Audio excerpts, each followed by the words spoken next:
Another day, another package.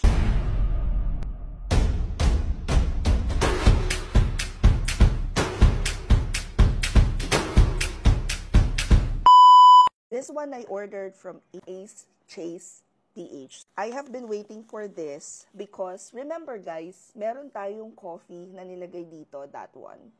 Kasi sa kanila galing yon. And I noticed na meron silang isa pang flavor. Coffee kasi, gustong-gusto ko yung amoy. Tapos nakita ko, meron pala sila ng milk tea fragrance. And I wanted to put this sana sa baba, sa room ng mga bata. So sabi ko, wait, let me get that for you. Ang mura kasi nito guys, tapos sobrang bango niya. Imagine, pagbukas ko pa lang na ganyan, hindi pa natatanggal yung mismong foil sa taas, naaamoy ko na siya. So good. Ang sarap ng amoy.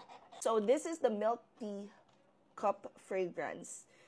Peach fragrance yung nakalagay niya, pero hindi lang siya peach eh. It's a combination of parang strawberry, peach, amoy, mabangong mayaman na masarap. Mahalin!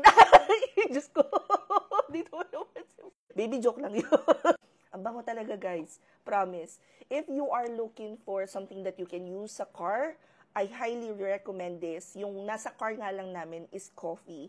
And gusto ko siyang pangkape, yun yung scent niya. But I am considering na palitin, ilagay ito, is either sa car, tapos yung nasa car yung ilagay sa room ng mga bata, or ito yung ilalagay sa room ng mga bata.